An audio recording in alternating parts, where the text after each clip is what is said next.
welcome to Sly Fox Tactical. We're going to talk about some knife kits we put together. First off, we have a knife from Chappie. This thing was well loved, I would call it. Yeah, it was looking kind of rough out of the box. Yeah. So basically, it needed to be reshaped.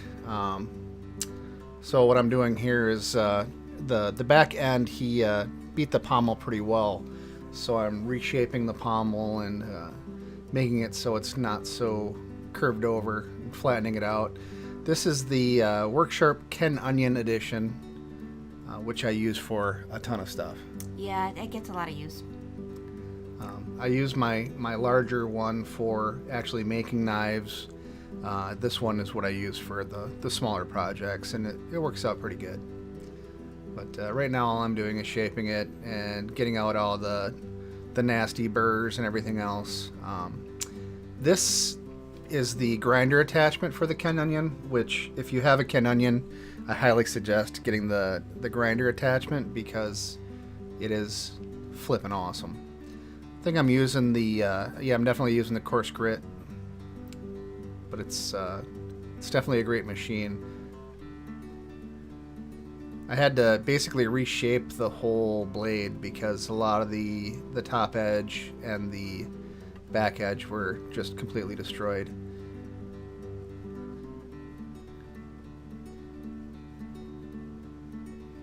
I have it set here at about a 25-degree angle, but you have to, when you're using this machine, you have to keep your hands fairly even, keep the blade fairly straight, especially when you're putting the actual sharp edge on.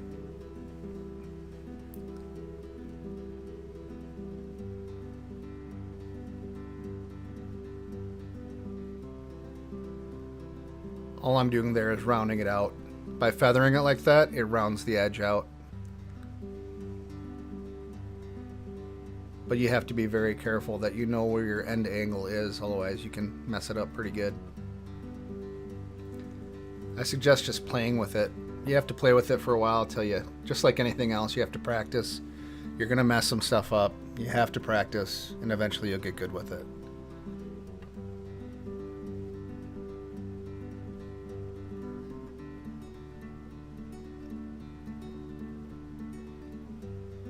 There was some pretty major nicks in there.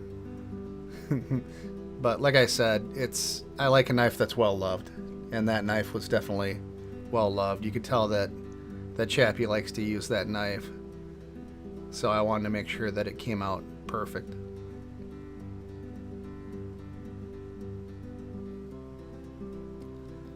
Now I'm just putting the sharpened edge on. Again, I'm still using a 25-degree angle, but I'm holding it perpendicular and just putting that edge on. And I'm looking for anywhere that the sharpened edge has a small gap in the, almost like teeth on the sharpened edge.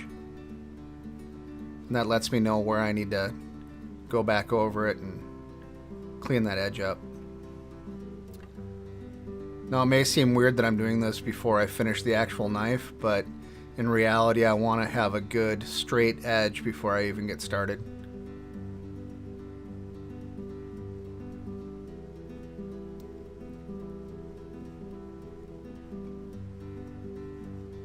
All I'm looking for is the folded edge at this point to make sure that it's good and sharp.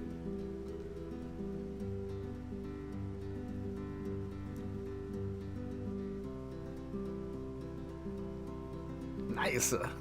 So that's what it looked like when I got done with that section. And then I began, so this is after I took some of the paint off and started flattening and smoothing it. And there it is with all of it removed and the blade fairly straightened out. And then this is the final product for the Chapadelic knife. Then I had a whole bunch of knife kits. So I had two of the knives from Dave Canterbury. All I'm doing here is taking the black coating off and taking out the manufacturing marks on the side of the blade. Some of the manufacturing marks on those are pretty deep, so I wanted to take those out.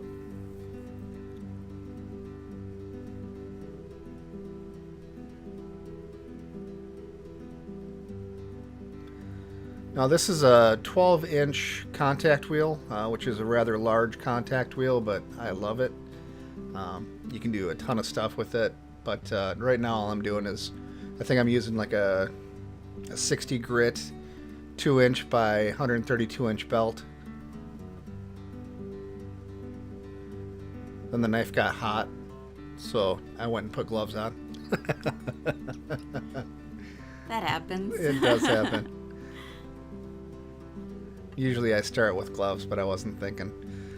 But anyway, so I took the coating off, and the deep grinder marks from when they manufactured the blade, and then the other one.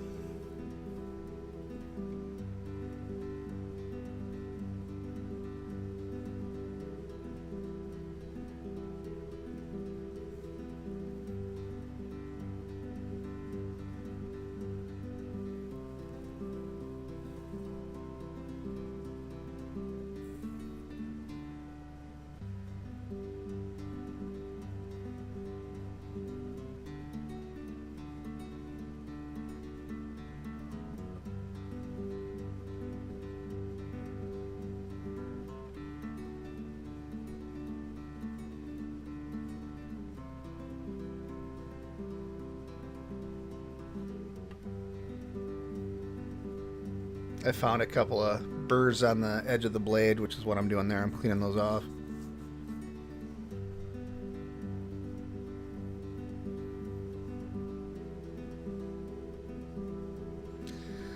The handles had that manufacturing gook. It looked like they were machined like on a CNC machine, so I had to pull the burrs off of the edge of the wood handles that they gave us, which is super, super easy to do on a machine like this.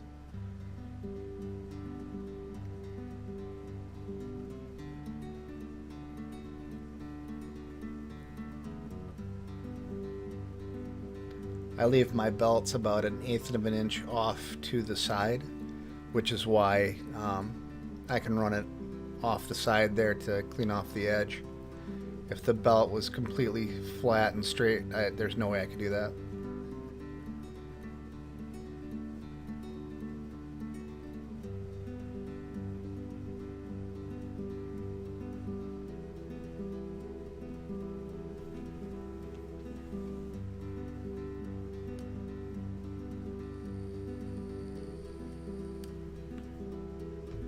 Alright, these are the scales for the Condor kit. All I'm doing here is excuse me, flushing the handles out so that they're the same on both sides.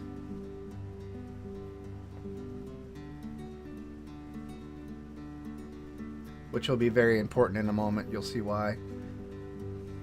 So now I actually have the handles temporarily on the knife blank, and all I'm doing is kind of flushing it out a little bit. The reason I'm doing that is because I'm going to put liners in, and I want the handles to be as close to the liner as possible when I cut the liners out. You'll notice when you see sparks that I'm actually at the metal, so you have to be careful once you actually see that initial sparking to back off on the pressure.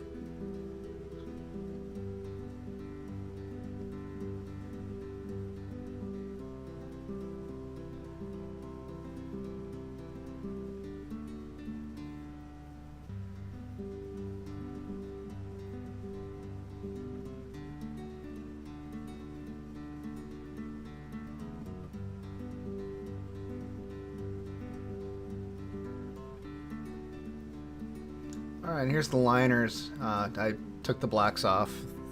That's why you do it temporary. Took the blocks off, and now I'm just grinding the liners in to kind of flush them out. Actually, I had a little bit more liner in there than I should have had. I should have come down a little bit more because they melt a little bit when you first start grinding on them. So you're constantly picking off the little bit of melt. But it wasn't too bad. It worked out just fine.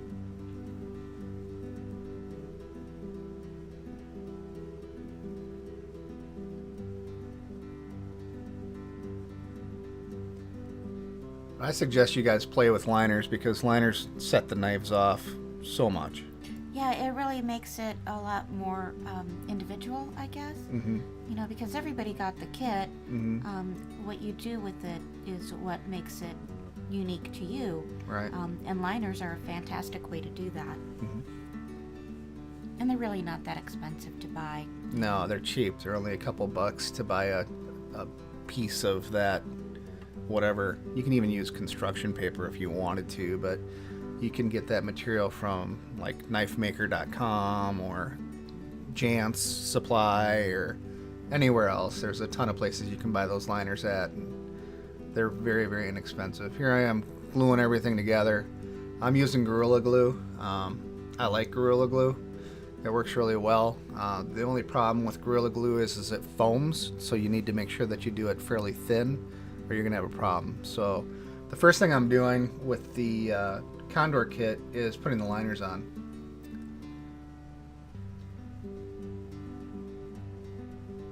Getting those set up, and then I'll put the glue on the liners and then attach it to the Condor itself, the actual blank.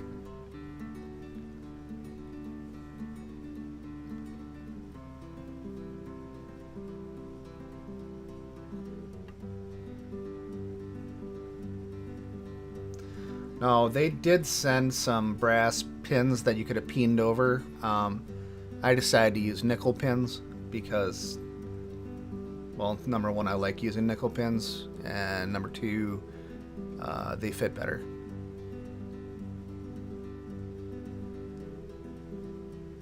And I didn't have to worry about peening them. So I'm just taking the excess glue off my fingers and rubbing it on these pins.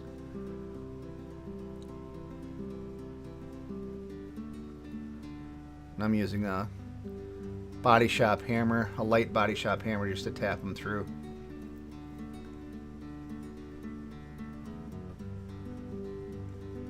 If you have to beat the hell out of it, that means you're not lined up right.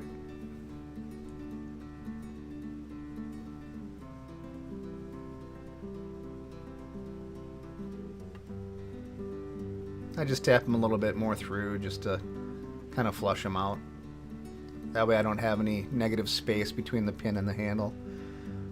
These gripper claw spring things are cheap, and I got the heaviest ones you can get, and they'll hold it nice and tight without using an actual clamp.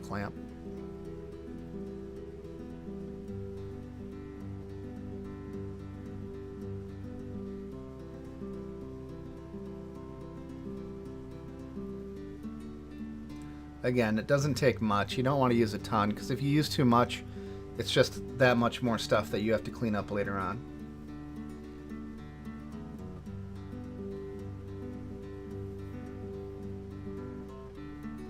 Eventually I'm going to get Vixen to make a knife.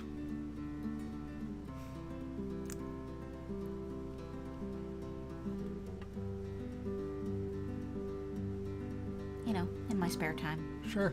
Well, or in mine. Yeah. If I have time to do it, you have time to do it.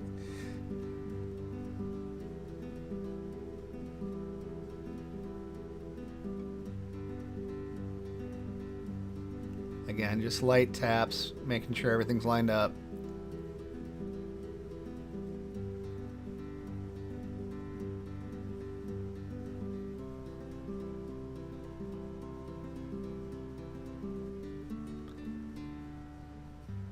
The nice thing about the Gorilla Glue too is that it only takes a couple hours to harden, and it stays nice and gooey while you're attaching everything together, so you don't have to worry about it dying out. It also works great for filling in gaps, which is what I'm doing here. I'm making sure my gaps are filled. The problem with that is that it foams up. The good thing about it is it makes a nice hard gap filler.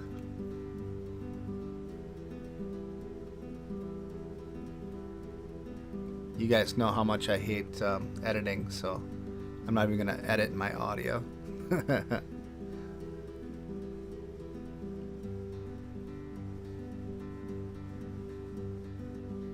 mind the video editing as much, but the audio editing is not worth it. So again, smooth coat. Try to keep it as thin as possible, but make sure you have full coverage. Line up your holes and drive your pin through. That one I could actually push through, which was great.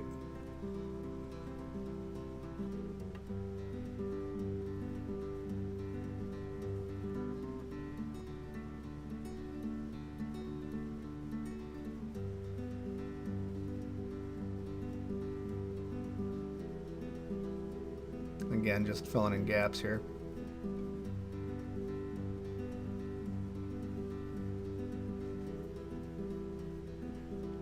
You always want to make sure that front edge gap, that there's no air there, because you don't want anything that you cut getting caught up in there. Yeah, we've actually seen that a few times. With knives that we've purchased. Yes.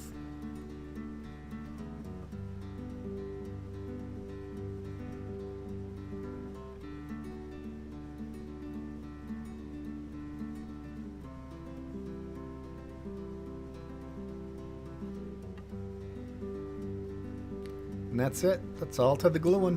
Get your clamps on, leave it sit for a couple hours. And then to the wheel.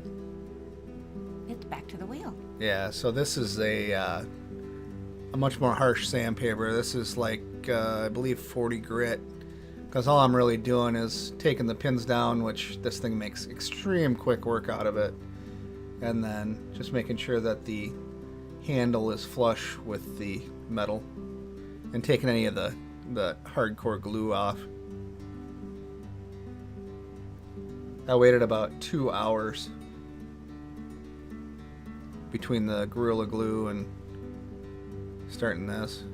I'm taking any major chunks of wood off where I know it's going to be difficult to, so any hard edges. I don't want to take too much off because you can't get it back.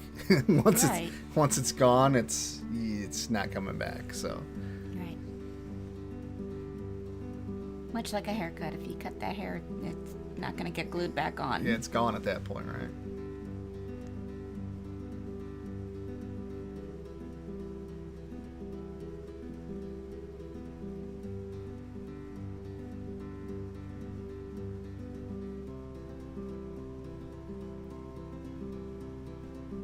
You can kind of see that little foamed up part between the handle and the blade there. That's what the glue does if you use a little bit too much. I saw a couple more maker grinds that I had to get out of the blade.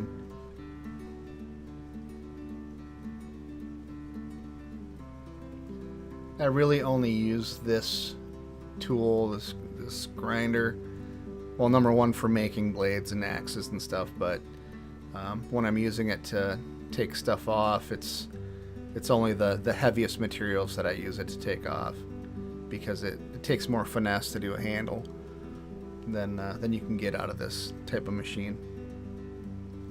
But it sure does make short work of the pins.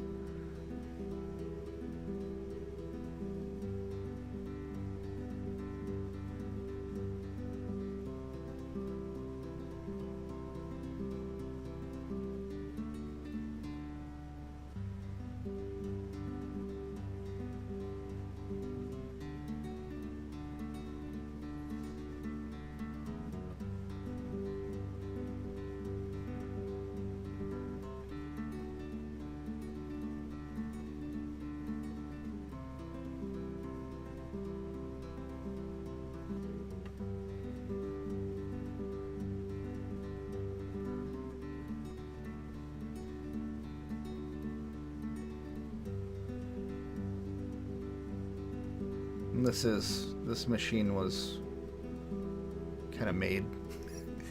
It was not created to be the 12-inch contact wheel. That's a lower grade sandpaper, or higher grit, I guess you could say. And again, I'm just using that to take off the excess material and smooth everything out a little bit before I go over to a oscillating spindle sander to put a shape to it that I like.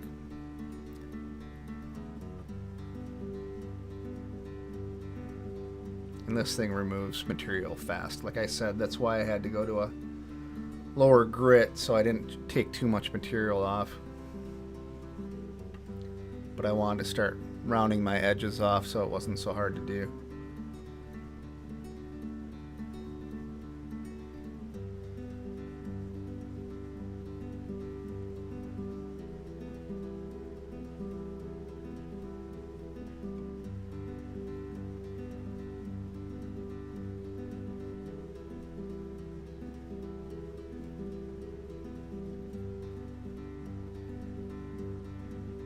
When you're using a machine like this, it's all about the pressure and speed.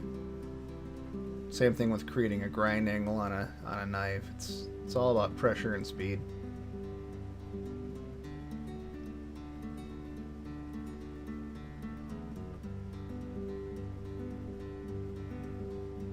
That's true with just about any sander, to be honest.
Nice thing about a 12-inch wheel like that is you can use so many different portions of the belt depending upon what type of shape you're trying to get.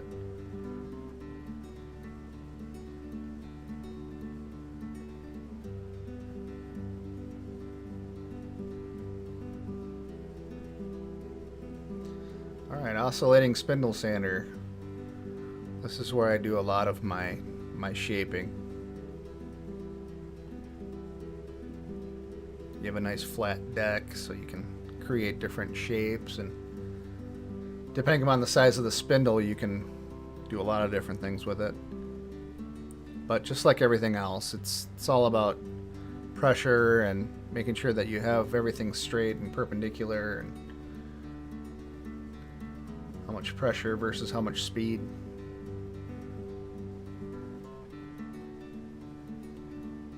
On this particular one, I wanted to give it a more robust handle, so I didn't put too many knocks in it, just 2 knocks.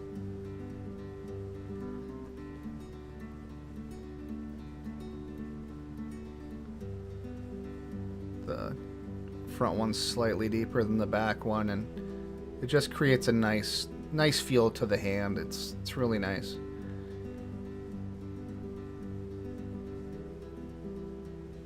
It gives it a really good purchase, I guess you would say, huh? Yeah. Just a comfortable handhold. Mm-hmm.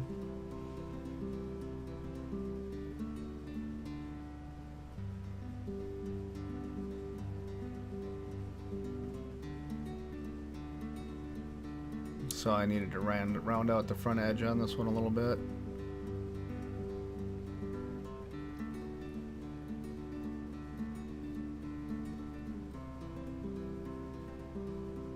Yeah, match the other side.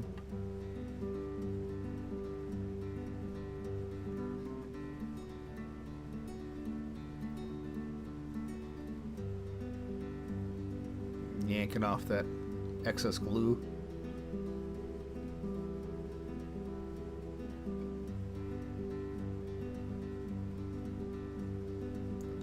This one I decided to do a little bit different. I decided to go real shallow, give myself a starting point for both sides that I know is the same on both sides, and then just start running little convex, handle gaps all the way down it. Finger grooves, maybe? Kinda, but it's more of just a texture, I guess you could call it. Okay. So I didn't go real deep. I didn't want to go real deep. I just wanted to give it a little bit of texture.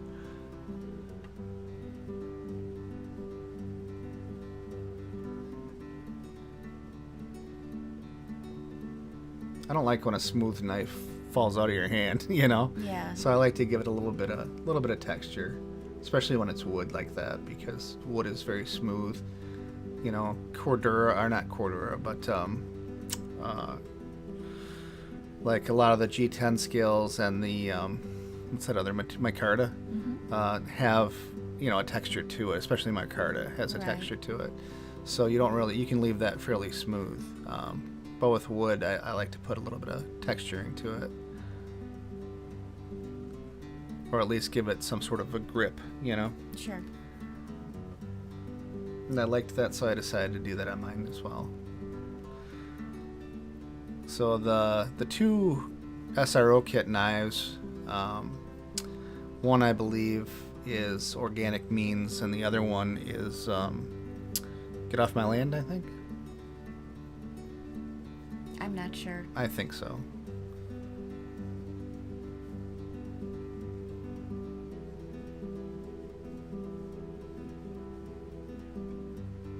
If I'm wrong, I apologize.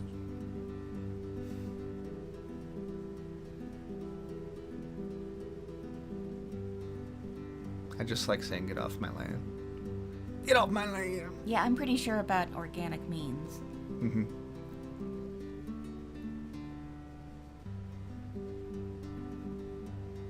Nice.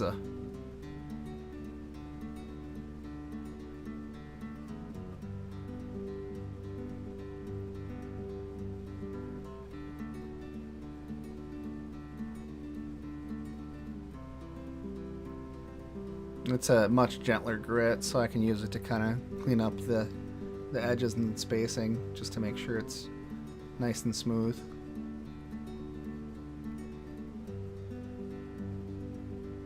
Silky smooth.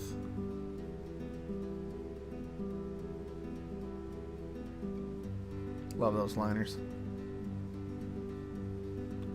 Alright, this is a Dyna Orbital sander, air sander actually. It's a Dynabrade. If you have a chance to buy a Dynabrade, I suggest it. They last forever. I think I've had that one for 20 years and it works great. But anyways, it's probably like, I don't know what I'm using there. I think I'm using like 220 grit. But it's Dyna Orbital, so it doesn't etch as much as you would think. It's not like a flat belt sanding. I'm just kind of cleaning up the blade and cleaning up the handle and making it nice and smooth. And anywhere I see an issue, I can, excuse me, I can clean it up right away.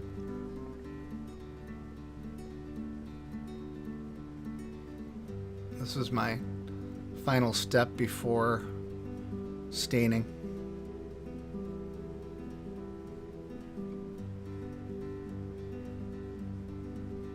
Minor rounding of the edges, making sure everything is nice and even. I have a lot of control with this just because I've been using it for many, many, many years.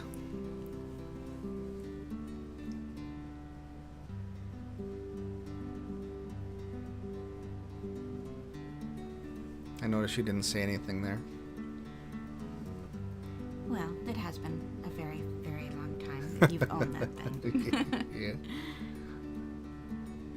I've never had to replace it. No, it's been great. You know, we just replaced Sandpaper. the sandpaper that goes on there. Once in a while, the actual sanding disc that attaches to it. Other than that, the machine itself Yeah. has worked great. But I mean, as much use as it gets, we replace that. Not even once a year. Yep. So for this one, I decided to use just a gray, like a barn gray, which wouldn't really show a lot. But I didn't want it to. I wanted it to look very natural. Now, when you're staining these handles, I like to wipe them off almost instantaneously, so you're not getting a boatload of the color, but you're still staining the wood. But it still has that natural wood color to it.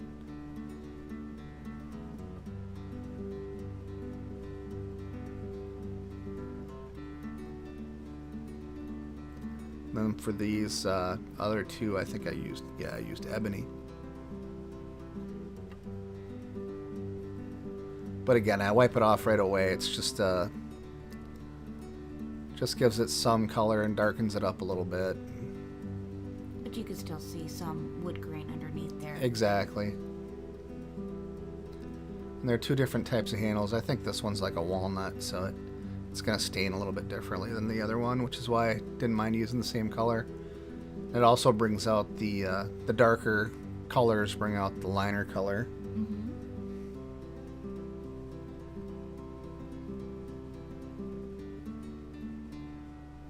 If you wipe it off right away, you don't have to clean up the knife as much. Just later on down the road. This is polyurethane. Just a real light coat of poly just to protect it a little bit.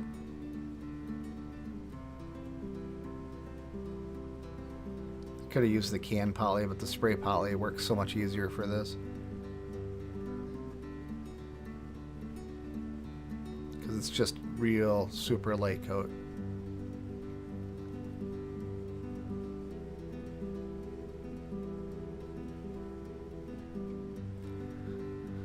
That's my Lucky Knife making shirt. That's why it may look filthy and dirty and nasty, but you know what? It brings me good luck when I'm making knives. I haven't had a single fail when I was wearing that shirt.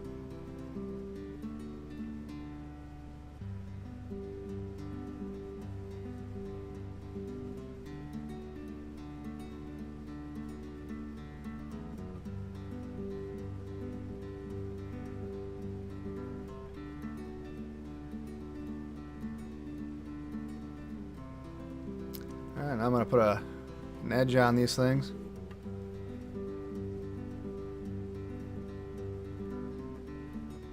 Just working it back and forth, making sure I keep my angle correct.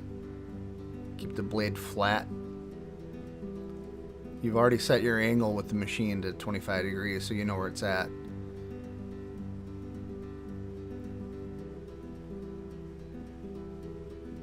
You have to be able to feel the sharpness through the folded edge,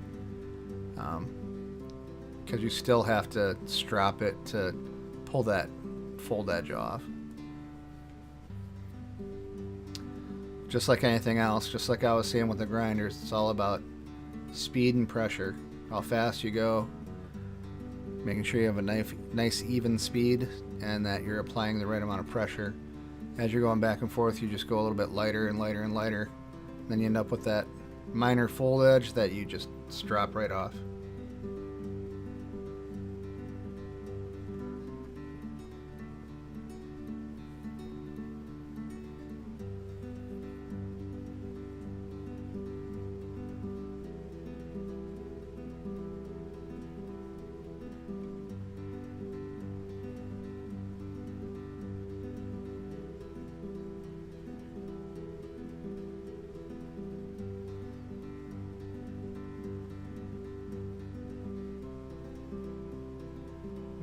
a strap.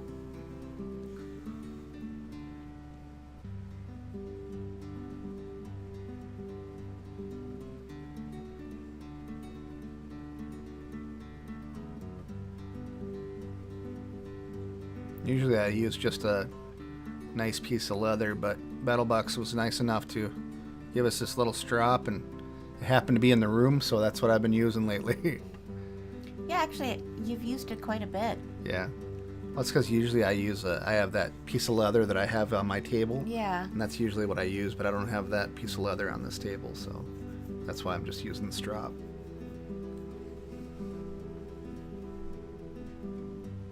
And it works good. I haven't had any problems with it.